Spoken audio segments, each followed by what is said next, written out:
What happens when you die, Hugh, do you think? I've just been reading about it this morning. Oh, somebody knows? Somebody wrote a book about it? Yeah, it's called the Bhagavad Gita, and I was just reading it today. And I remember reading this thing, and it tells you what to do at that moment of death. And I remember thinking, oh man, this is like a fairy tale to me, because I've never actually faced a moment of prolonged knowing I was going to die, or thinking I was going to die. I haven't had that moment yet. But I have had a glimpse into what it will be like for me. I was researching this movie The Fountain. I play a brain surgeon, so I was invited in to see some surgery. This woman, and just before we went in, the doctor told me that the woman was going to die. It was a recurrence of a tumour, and it was the size of he said almost the size of a tennis ball in her brain. He said, we're going to operate on it. And they kept her awake. It was the most extraordinary thing. They kept her awake so that they knew, as they're cutting into the tumour, whether they're cutting into speech parts of the brain or movement. So she was playing a kind of video game, lying down, the entire skull, the top half of the skull is off. And they're cutting in and they're asking her questions. She has to play this video game. But I've gone past the point.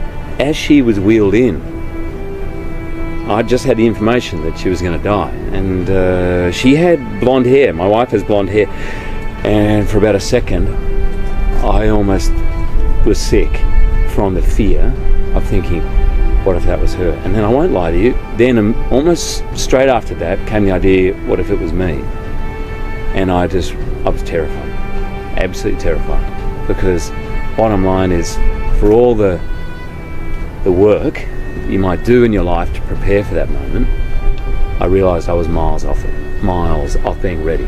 I mean, I think if I could aspire to anything, that great story about Socrates on his death, you know, when he'd taken the poison, and the poison was going through his body, and he's explaining how it's going up his body, and he's starting to go numb in his feet, and his disciples, I suppose, for want of a better word, are crying, and he turned to him and says, why are you crying? I've prepared my whole life for this moment. And he was fine with it.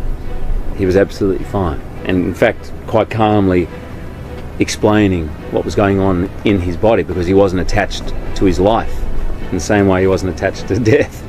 I think death, you said at the beginning of this interview, you said, I'm going to ask you a very simple question. What is God? And I think death is as simple as that. I think it's another moment. It's another moment that we live through. And my feeling is, whilst our attachment to the sensorial life, which is really our connection to this, it's really our only connection, real, to this creation, is what we perceive through the senses, that goes, that somehow the soul, or the God within you, kind of carries on. I don't know, maybe takes, I've read lots of different things. You go into some kind of waiting area, you take on another body. I mean, I grew up with the whole idea of heaven and hell, and there'll be judgment. And I think there probably is, but I think it's just more simple, cause and effect. Whatever happens beyond death will be due to what's been going on in your mind at that moment of dying.